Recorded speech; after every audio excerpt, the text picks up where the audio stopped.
Welcome to the Happy Sensory Corner podcast. If you're a parent of a child with special needs, or if you serve them as a teacher or a health professional, you're in the right place. At Mendability, we want to help everyone, especially when they're vulnerable, to feel happier, more comfortable in their own skin, more confident, so they can be their true selves without obstacles. And our contribution is to work on brain health. We've developed a program based on the science of environmental enrichment that teaches how specific experiences can have an impact on brain development. And so we developed a series of hands-on, family-centered, sensory motor games to activate the brain self-healing mechanisms and to support long-term development. And we call it sensory enrichment. But while we're experts in brain development, you may say, we know that parents have to navigate so much more: nutrition, therapy decisions, school advocacy, behavioral challenges, caregiver burnout. And that's why we created this podcast, to bring you insights and practical help from the people who specialize in those other critical parts of the journey. So today's episode touches on something so many of our families experience, and often without realizing it. And that's the emotional disconnect that can form when speech doesn't come easily. When a child struggles to speak, the communication at home can evolve, and not everybody can control that, to become purely transactional. Because parents stop expecting emotional responses, children stop being invited to connect. And so even as we push for speech therapy sessions and goals, and we sometimes forget that we need to create space for an emotional connection, or any expression for that matter, to feel meaningful, to feel safe, and to feel connected in the family. And so that's why I've been looking forward to this conversation today. Our guest has some ideas to help prevent that emotional disconnect from evolving, and maybe even help restore it when it already has. Her approach gives children ways to express their inner world without having to use words. And that gives everyone a gentle path toward understanding without pressure and without judgment. So let me formally introduce our guest, Constance Lewis. Hello, Constance. Hi, how are you? Constance is a nurse practitioner, mother of three, the co-author of Miles and the Colorful Capes of Feelings, a book inspired by your son's journey through seizures, brain surgery, and the emotional aftermath of recovery, I understand. Yes, When absolutely. and you told me that when Miles lost his ability to express feelings with words, that Mhm. you looked for a system, and you ended up creating a system using colors and capes, and we'll go into all of that. And now you're helping other parents do the same with a book. And so I can see how your background in pediatric care and your lived experience is going to be really exciting to discuss today. Welcome to the podcast. Absolutely. Thank you so much for having me. I feel blessed to be here. Thank you. So can you take us back to the beginning, Constance? Did something happen to little Constance that do you remember what it is that sort of made you think, okay, not only will I help my own children, but I'm going to help other people's children? Yes, I love this question. I knew I wanted to be a nurse from the day I could remember. I knew I was meant to help people heal in one way or another. At first, I thought it was animals and realized I was allergic to all of them. So switched over to humans. Very young, I used to take care of my brother, feed him his bottles. I just knew that I was here to help take care of people and heal them. And so I went right into nursing. Straight out of high school, and I became a nurse and continued on my journey. And right away, I knew I was drawn to children and infants, and that's where my nursing career started, was in the neonatal intensive care unit. I just felt so much love for those little babies and their parents to help them really get through this tough time and their life of having a baby in the NICU and all the deficits that they have after being in the NICU. And as they are discharged home, I used to help them find resources in the community if they had special needs. And I also worked at an autistic camp over the summer when I was in high school. So I always felt very drawn to children and as a nurse. And I also now realize that my purpose here is to help parents with their own children and help themselves heal and their children heal through expression of emotions and connection in their families. This experience with NICU, that reminds me of you, Claudie, with the kids with Pierre-Robin syndrome in a children's hospital in Paris. Did that change something in the way you developed the program or your involvement with kids with special needs, Claudie? Because I know you originally developed this method for, all children. Yeah, in fact, I had a dream a little bit like Constance, helping those who need the most help and don't always get it, like especially those tiny babies. And you're right, like the loneliness of a baby in the hospital, in the ward. In the case of Pierre-Robin syndrome, they cannot speak mechanically. They have a tracheostomy and parents cannot hold them because they are tied to the crib. So in my case, it was through the sense of smell that I was able to help them go through a tough time, which was almost all the time, and discovered that at that time, so long ago, research was not as far gone as we know today, the benefits of the sense of smell. But I would go to the crib and I would have them have a scent by the tracheostomy, and it was calming them. So it was definitely communication with no words. And yeah, I totally connect with what you're saying, Constance. Beautiful. Are you comfortable talking about your son's journey a little bit? I'd like to, go from the time that things starting to break down and to see if there were some cues along the way that made you think, or what did those moments teach you about what kids need emotionally? Yes, I do feel comfortable. I think the more I talk about it, the more I heal and the more I can help others. So I love that question.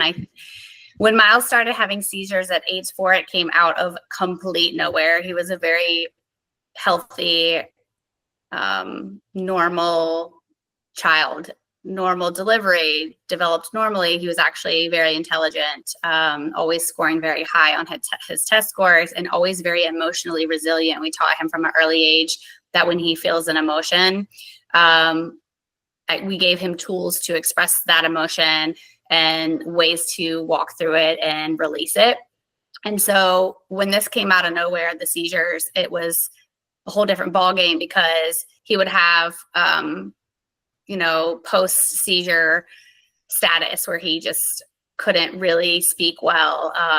He kind of acted wild sometimes, or somnolent sometimes, or depressed, there wasn't a lot of words after the seizures. And then all the medications that we tried, from the multiple doctors we've tried and met, they just recommended these medications. And as parents of children who are on medication, side effects for children tend to be pretty high. And so they always had side effects, and a lot of them affected his speech, or his word memory recollection. And then we learned with his brain lesion, which is on the left parietal side, left temporal side of his brain, he was born with this brain lesion. And they didn't find it for a couple of years, or a year, I would say, on the MRI, until we found our 4th neurologist. And he was like, it's right here. And he said he needs brain surgery, but we realized that he's had it since he was born. And so his right side of the brain completely took over, because the temporal lobe is in charge of word memory and word recollection and speech. And so his right side of the brain completely took over. And he's also left-handed and very mathematically smart in that sense, but the words and the writing weren't always there. And the more seizures he had, the more difficult he found it to speak and find word memory. And so he lost that ability to really express his emotions as well as he used to. And that was hard because he was always so emotionally resilient. So I thought, in my experience, children love color. They really just love color. Anything bright and colorful. They love to color. They love to create with their hands. They love art. So I thought, how can I incorporate color in order to help him tell me how he's feeling? And he loves superheroes. He loved to dress up as superheroes, and he wore superhero costumes all the time and capes. And I thought, if I could take something that he loves and pair it with a color and emotion, and he gets to choose that color, and you just educate and prep, then he could use that form of communication without using words to tell me how he was feeling. And then I could give him the tools to walk through that emotion, and I could be there to support him and help direct that connection to me. Like, I understand you. I know what you're feeling, and I'm here to help you. That's fantastic. I got distracted by all the geek stuff about the brain bits, and the seizures. Do you know if they? It almost sounds like the left side and the right side of the brain were not talking well to each other. Did they talk to you about the bridge or the corpus callosum? And I'm sorry, Claudia, Yes. I know this is sort of your domain, and I don't want to. Yeah. So the neurosurgeon explained to me, because they said there's a 70% chance that it won't stop the seizures if we completely take out his left temporal lobe. But that's, or there's a 70% chance it will stop his seizures. And I thought 70 to 80. And I thought that's a really, really high statistic with brain surgery. I felt very confident with that. But he said, but we did all this testing. He went through 8 hours of testing of brain, mind, IQ, and brain memory, and all these brain games to try to figure out, would he lose something with brain surgery? And they said what he's already losing now through the medication and the seizures was his word recollection and speech anyway.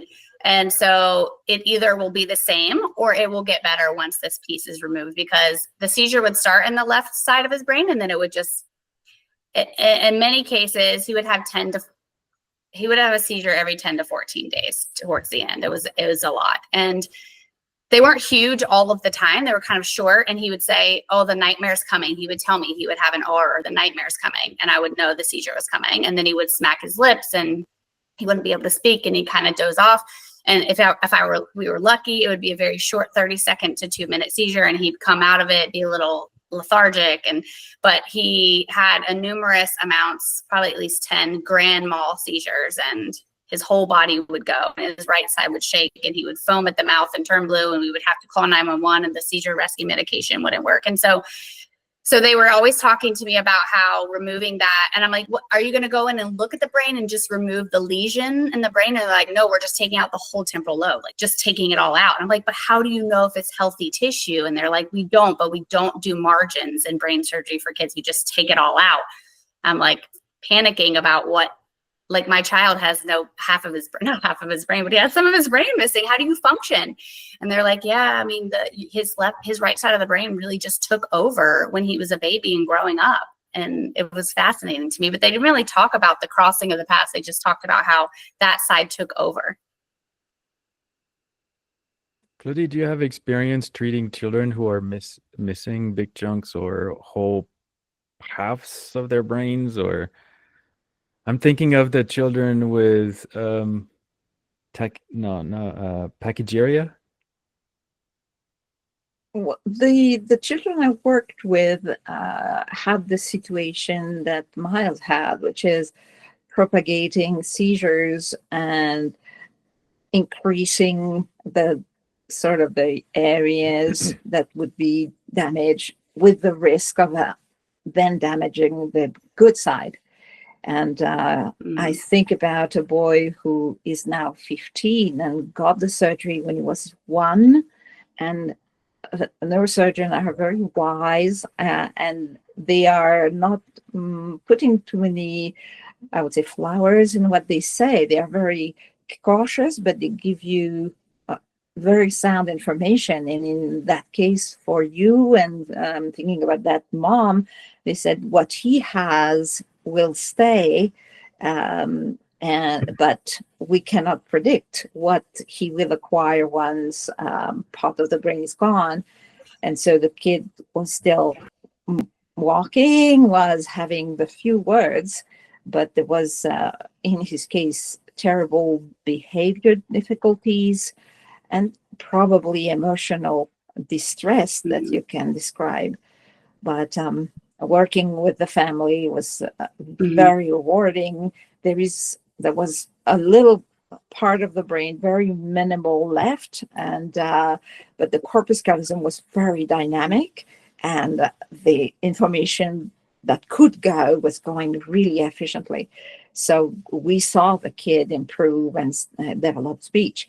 But that is such a tragic situation for the mom. I can imagine, Constance, that it's hard to see the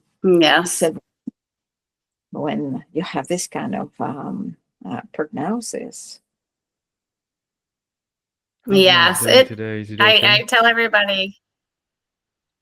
Oh yeah, thank you for asking. He is doing amazing. It is such a blessing that he has not had a seizure since the day he had brain surgery. And he is almost completely weaned off his medication and with very little side effects. He was in speech therapy for a year because even after surgery, he had trouble with word recollection and finding the words. And especially right after surgery, he would look in the sky and he'd say, "Oh, look at those white things floating," but he couldn't remember the word cloud. Like I would say, "Oh, what do you know?" I would try to encourage him, try to think back to that word. What is it called? So speech really helped him, but he's doing amazing and he hasn't had a seizure since. So it did in fact work for him so far. So there was this time when all of a sudden, he couldn't express himself. Yes. Why did you not go to speech therapy at that time? It sounds like you looked for something else. That's a great question. You talk about colors and creativity. Yes, great question. So we did do speech therapy before surgery. And he was always able to, after his seizures and after medication changes, there was a brief point where he had trouble with words, but then it would always come back. So I felt, okay, we're back on track. But then as it got closer to, as he had more seizures, as he was having them more and more and more, I was thinking, oh, now we're having problems with this word recollection. And so then we put him in speech before brain surgery, and we worked on it. But I was even told that we may have to start all over anyways after brain surgery, which we saw he actually got worse with his speech and his word recollection after brain surgery, but with radical improvement. And he's now graduated from speech since. Oh, that's great to hear. So, so you went in, so why did you think it was so important to give Miles a nonverbal way to express how he felt? I think I really feel that feelings, understanding feelings and being able to communicate your feelings drives connection between parent and child, families, anybody, human. And I feel that if we can all better understand how we're feeling on the inside, we can have the opposite person can have a better understanding, a more calm reaction, a more human-like reaction, a more supportive reaction to that person.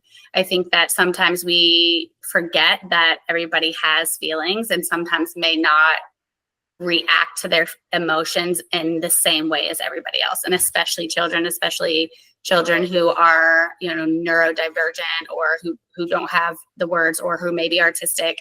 They express feelings differently, I think, sometimes. And so if we can't give anybody, not just children, and a way to express those emotions and the way that they feel comfortable doing or the way they know how, that really creates a disconnect between our bond and our connection. And it's just really important, especially with parents who are so exhausted because they have children, and like, for instance, my son had a medical condition, and it was doctor's appointments and procedures and medication changes and seizure. I lived in fight or flight for 2 years of my life, and I just was burnt out and exhausted, and I didn't sleep. And I'm sure the parents that listen to this podcast feel the same way with the outbursts and the medical conditions that they deal with their children. And so if we can find a way to connect emotion, and there's this emotional disconnect because of this fight or flight state, or because of this overwhelmness, or because of this parent burnt out. I think if we can find a way to really get back to that connection, and I feel like understanding emotion and allowing them to tell us how they feel through color or a way that you find works for your child really brings that bond and that connection back together, and lends into a less fight or flight state for the parent and the child down the road. Did you find that your ability to speak and communicate was affected by your feelings? I do. I as a child remember, even now, not so much now because I've done a lot of work on myself, but I felt like I would get, if I got angry or flustered or embarrassed, I shut down, or got really mad and couldn't handle the outburst. And I would kind of just like scream or run away or shut down. And so when Miles started, he's our first child too, by the way. So when he started having these emotions, and as Claudia said, that with that child you were talking about had behavioral issues, a lot of children who have seizures will have behavioral issues. And it's because I was told by the neurosurgeon that the seizure, as it starts to start from where it starts, but then it kind of radiates out. And if it gets to the thinner, more topical layer of the brain, that's where behavior is. And so it starts to affect that area of the brain. And so a lot of them have ADHD, a lot of them have huge behavioral disorders, and it's because that healthy tissue of the brain is being affected. And then you lend into the medication that also causes these issues. So a lot of them have behavioral issues and ADHD and things like that, as she was saying. So I used to get anxious when Miles would have these big emotions, and I was like, I don't know what to do. What do I do? I want to fix you. How do I make you feel better instantly in this moment? But then I realized he's meant to feel these emotions, and it's okay to feel these emotions. It's okay for me to feel these emotions. You need to walk through them. You can't just stop them. Like, stop crying. Stop. You don't need to cry. Just be happy. Give them a lollipop to make them start crying. You try to do these things to help them feel better in the moment. And then you're realizing, like, I'm rushing them through this emotion because I feel uncomfortable. Why do I feel uncomfortable? So if we can figure that out, then we can stay calm in their big moment emotions and then turn it around and help support them through it. I want to have a little piece here, because what I find so amazing in the help you give to parents through colors and emotions is that you took his liking, what he loved, and meshed it with that system of communication. Like you speak about in your book of he likes superheroes. And it's the case of a lot of kids, but some kids may like specific animals. Or so do you encourage parents to look for also that direction? What does my kid, my daughter, my son love? How can I incorporate it? How do you parent that way? Yes, exactly. So I'm actually writing 2 other books because I have 2 other children. And my daughter loves tutus and she loves princesses. So her book is going to be about colorful tutus.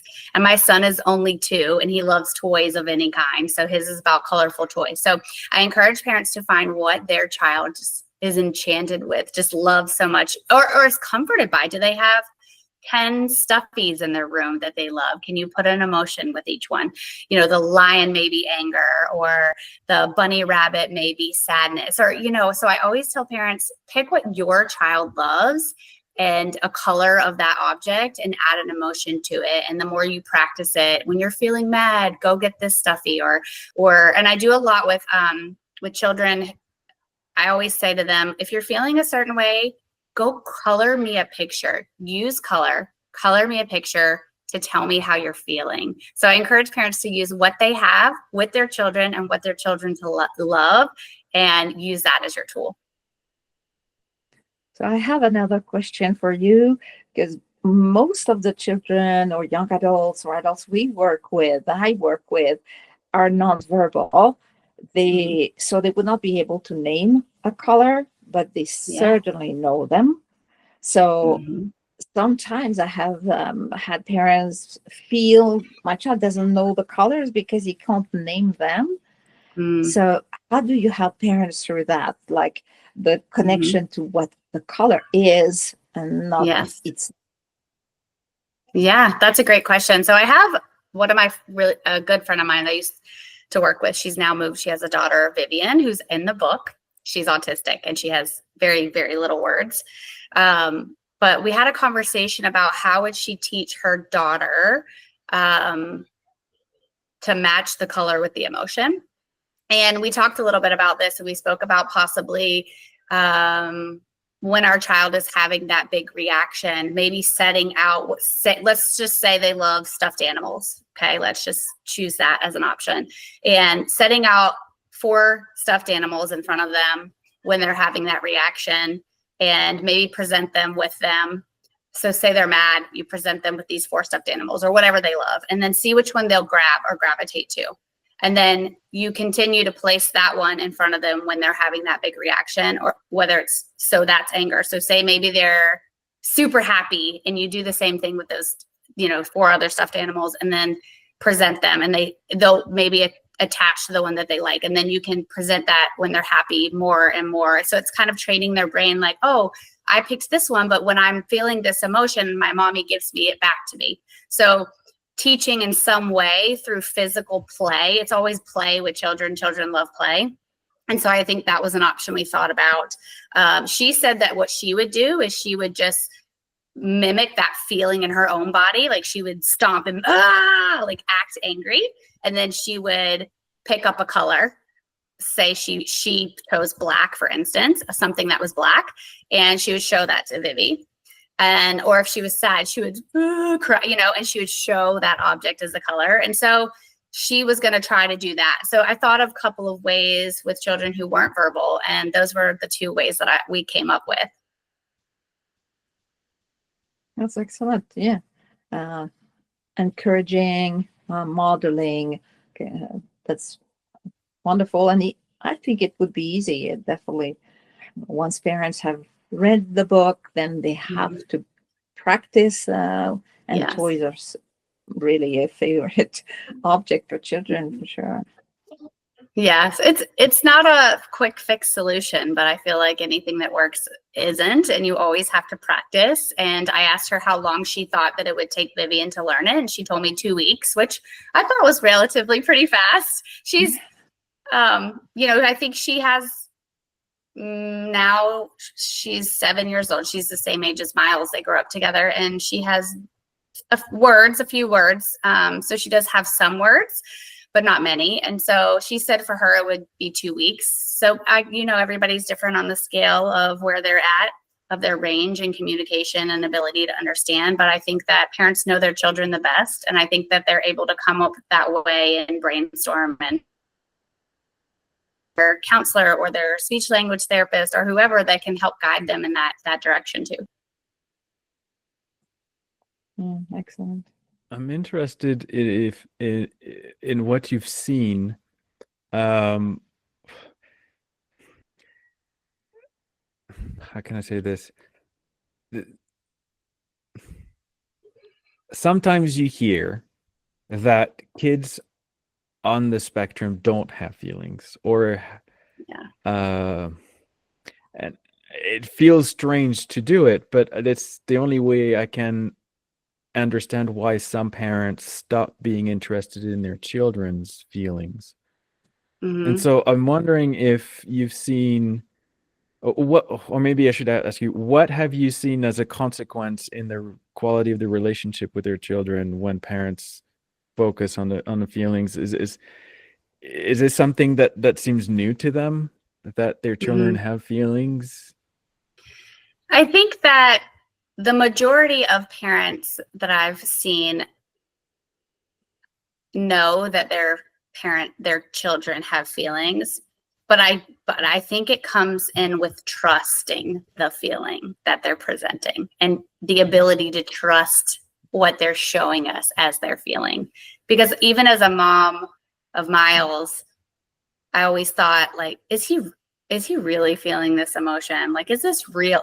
Not that I always want to discard his feelings of truth, but some parents will say, oh, they're overreacting or they're being dramatic, but a lot of kids have big feelings, and most kids do. And you're correct. I think that sometimes what happens is that because you're in that state of parent exhaustion and parent burnt out, when you're taking care of a child with any medical condition or any condition at all, it's so exhausting that you start to lose that connection because you just kind of say, oh, they're fine.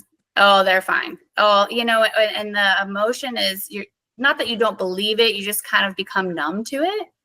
And so I feel that if you can see them in color, if you can see their emotions in color too as a parent, you can help see them more truthfully. Like, yes, they're truly feeling this. They really are having these emotions, and they may not present it physically like I do or like other children do, but that doesn't mean that this isn't a true emotion. And how can I see it, which is the first step, is parents sitting back and coming out of that fight or flight, which is extremely hard. I know from experience, sitting with this child's emotion, becoming curious as to why they're having that emotion, and then realizing, like, it's not fake. I don't need to numb this or dumb it down or whatever. This is a true emotion. And if I could help them and support them without getting frustrated and overwhelmed, that's going to help build our connection. And then the next time I'll know how to do it better. And the next time even better. And the next time, and then that connection that you have with your child just grows and grows.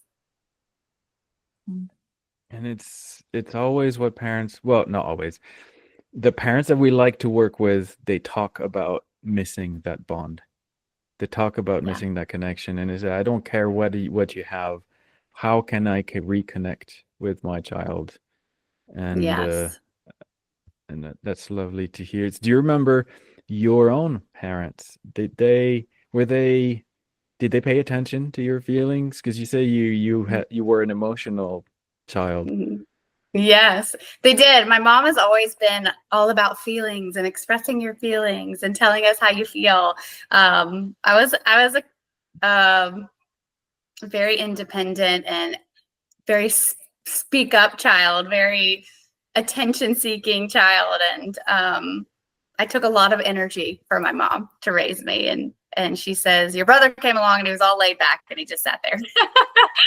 And so my mom was always telling us to talk about our feelings. Even my brother, you hear all the time in our generation, oh, boys don't cry, stop crying. You're not tough, you don't cry. She never said those words. She never, she's always says it's okay to cry. So I was very blessed to have her. My father was a little bit more on the stricter side, and he grew up in a really tough situation where he was actually not treated well as a child. So he made a 180 when he came into to be my father, when I came to be his daughter. And so although it wasn't all feely lovey, it was more like your morals and being a good person and giving back to the community, not necessarily feelings, but I had a good mix from my mom.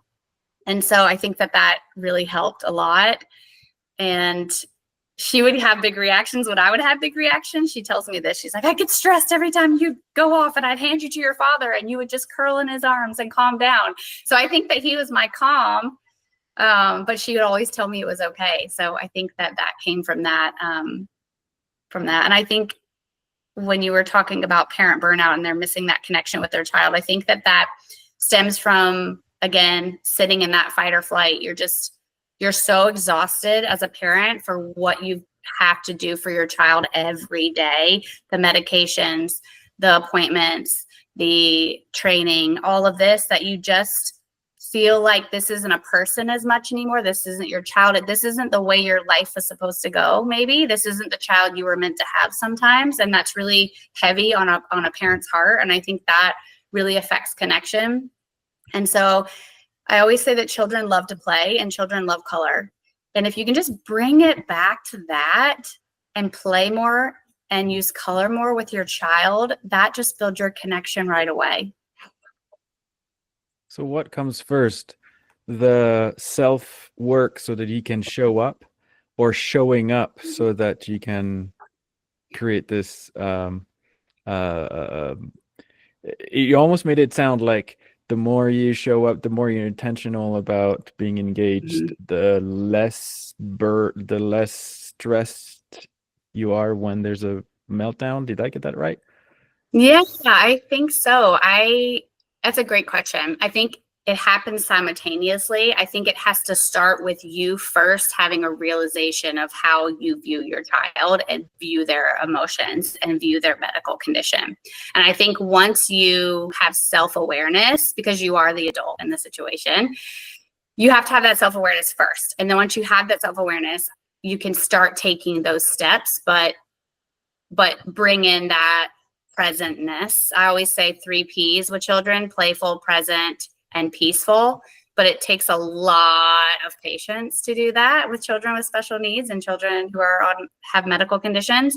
And so it starts with you first, awareness, and then just trying something. Try something different. Try, what does your child like to play with? Get on the floor and play with them. Do they have a favorite color that you see them playing with more? And talk about that color and play with that color. So talk about your emotions, show your emotions, and name them. Even if they don't speak, that doesn't mean they can't see what you're doing and they can't feel your energy. If you're having a bad day and you want to cry in front of them and say, I'm feeling sad because I think the more we talk about our emotions, the more we feel connected as humans, even if we can't speak, but the parent can speak. And I think children understand our energy and our physical language in a lot of cases. Oh, totally. And I will add also that very recent research shows that coloring is improving your mood, is helping you, in fact, improve your serotonin function. So maybe we could have the parents start coloring to settle down and help them just get to a place where they can now connect with the child who is having a difficult moment. Yeah, I love that. I love any creation with hands, especially children who are physical with their hands generally. And there's a lot of children who, when they get mad, they use their hands in their physical. And so if we can redirect them through color and creativity, even if it's not in the moment, but it's before and after, it really can help release that. And so I'm always encouraging Play-Doh and coloring and painting. If they're a child that actually, it doesn't have a sensory condition where they don't want to touch things, because there are some children that don't want to touch Play-Doh and they don't want to touch paint. It sends them into a fury. But if your child doesn't like that, get the paint out and put down a tarp, and who cares if they rub it all over their body and their hair and you got to let that go. Do it with them. You become a child with them. Do it with them. It's so freeing. I'll have to admit that I am not the best at parenting with imagination. My husband is fantastic. He can go on an imagination journey with our kids and play imagination and dress up, and I'm not good at that, and I used to feel so guilty about that, but now I'm like, oh, I'm okay with it because I'm really good at creation. So I'm always getting out paint, I'm always getting out coloring, I'm always doing Play-Doh, we're always doing Legos, and I'm good, and I'm doing puzzles, and I'm good at that. So I do what I'm good at, my husband does what he's good at, we mix it together. And so just become a kid again and try to connect with your kid through play and color and coloring. Like you said, just create something with your hands.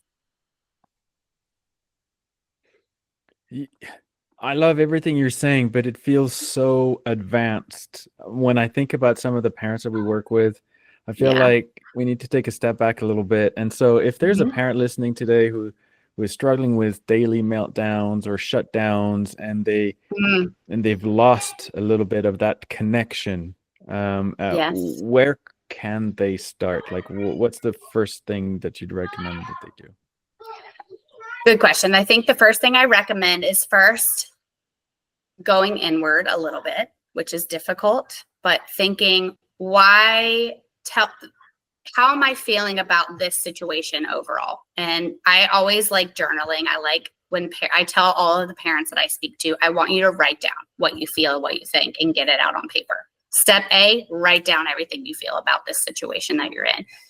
Is this the situation you dreamed of? Is this the child you thought you would have? How is your relationship with your child? What do you want your relationship, your child to look like? Where do you feel like the connection is missing? I want you to write it all down because you need to get it out and you need to be aware of what you're feeling first. So I always say step one, go inward and write it all down. Talk to yourself, talk to your own inner child about what's going on. Then just sit down on the floor and use something that your child loves. What does your child love? Step A, or is go inward, write all this down. Step B, what does your child like? Every parent knows what their child likes, right? And so think about that, maybe journal that as well.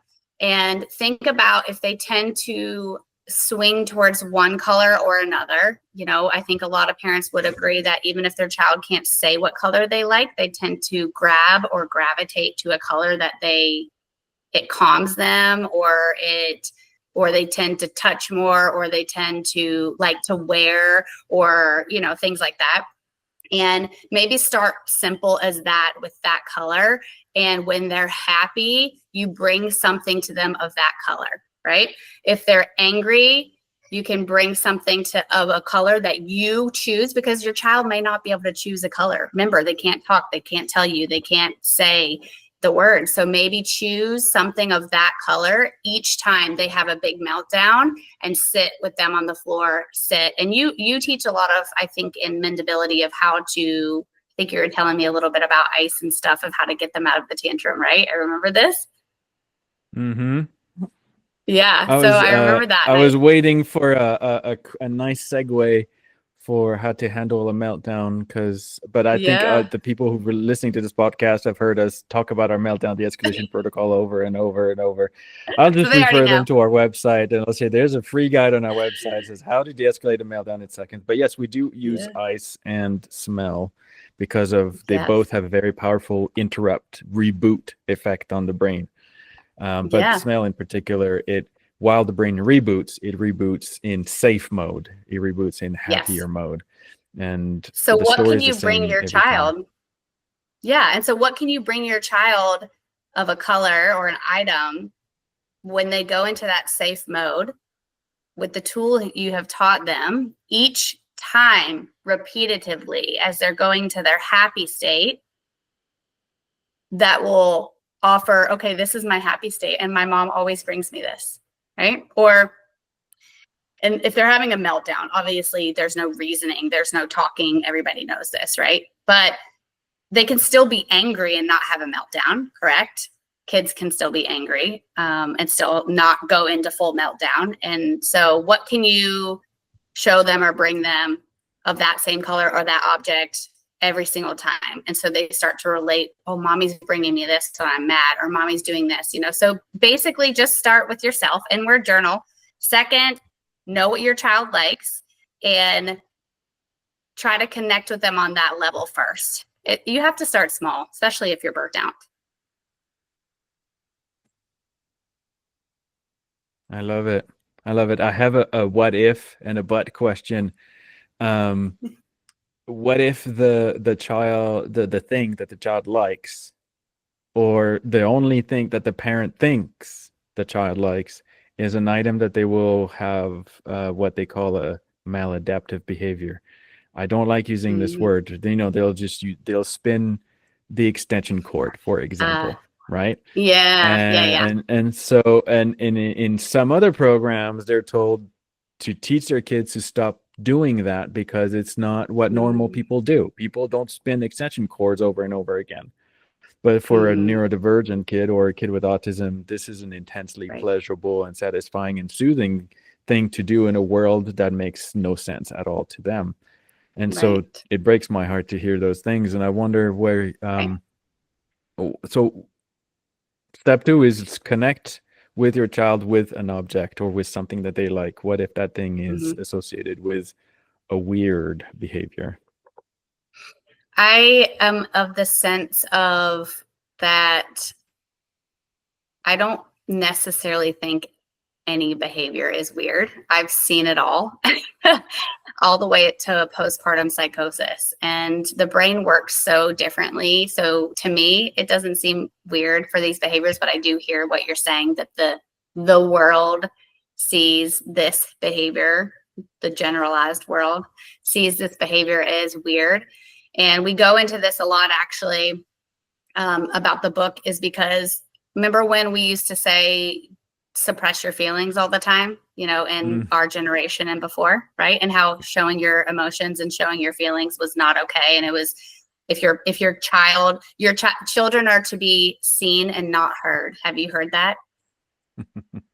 Right. So that was my father's generation. And I've even heard a lot of people saying that, you know, and I think back to that time of when children are supposed to be seen and not heard. And I think about today, how times are starting to change, and how that we want our children to be loud and fun and play the music and talk and tell us how they're feelings and say no to strangers, or say no when they don't want to be touched, not force them to give people hugs when they want, you know, or kisses when they don't want to. So I think that when a child of a parent who is doing that behavior, it feels uncomfortable because it's not normal behavior. But also I think that there's always some uncomfortableness and behaviors in human nature brought on by society. And I think that when you go inward and you start working on yourself and trying to understand why that your child is doing this behavior, then it helps say to the other judgers, you know, you can judge me all you want. This is my child. I know my child. This is what makes my child feel better. This is what calms my child's nerves. I go through this day in and day out, and really just trying to tone out and tune out that judgment is difficult. But I think would be the one thing I would say to that. I don't really know the science behind that. Maybe Claudia could answer this question, is if they're doing that maladaptive behavior, like if it's good or bad, and should they keep doing it, you know? What is the research on that? I'd love to hear. Well, there is not really a definition of what is a typical normal behavior. In neurology, is your brain is going to that movement or to that preference because of experience, because of circumstances, and around the world, behaviors are perfectly fine, and you go to another part of the world and it's not acceptable. We agree with what you're saying. Generally speaking, reasonable people will agree that the child is in a crisis and is doing what works for him or for her. And I have had the same advice to moms. If your child is rolling on the floor in the supermarket, just sit down and wait until it's done, and forget that the world may not be happy about it. It doesn't matter. The child is more important than anything. Yeah, it's hard though, isn't it? Because I've felt that way numerous times. Oh my gosh, would you just be quiet and sit down? Yeah, like my child, you're embarrassed. I mean, I don't say this to them. You're embarrassing me, but I feel embarrassed that my child, my daughter is a very big feelings girl. My mom says I'm getting it back from how I reacted. So I have a daughter that has huge feelings, grandiose feelings, and huge tantrums. And I mean, tantrums that are kicking and hitting and slamming. And even up till age 5, she's 5 and still. And I used to get so embarrassed, and I'm like, gosh, everybody thinks I'm a horrible mom. And I've really just gone inward and say, you know what? This is my child. I'm doing the best I can. I'm using the techniques that I have and that I know. I know what's going to help my child feel better. I'm going to sit with her and walk through this emotion through her. I'm not going to rush her out of it. I'm not going to, you know, pick up my kid and tell her to stop crying. I'm not going to do that anymore. And I'm just going to say, I don't care what these people think about me. I'm doing the best that I can as a parent. And that's what I'm going to do. Yeah, it's hard to do that though. Yes, of course. But it's great that more people are spreading those good news that the child comes first. Very true. Now, what about hope? What about ending on a high note? So my hope is that I can help parents rebuild the connection with their children through color and accepting of their emotions. I want children to feel seen when they have emotions, even if it's not typical emotions that we think that they should have or express or experience. I want children to always feel seen in their emotion, always feel supported in their emotion, and never feel that they are wrong or are bad because they have an emotion. And my hope is that parents can start using techniques to help their children with color, comparing them with color with the emotion, so that they have the ability to see what's coming their way with that color and emotion. And so that they're like, okay, my child's having this big emotion. I know it's sadness and I know what to do because I have this toolkit. So having the emotion with the color and the object their child loves and the color they associate with that feeling, and then having a toolkit for parents to support that child through that emotion while also not feeling like they're failing and like they're a terrible parent. That's a lovely way to end this episode. Thank you so much, Constance. You're welcome. Everybody listening, have a blessed week. Thank you. Bye.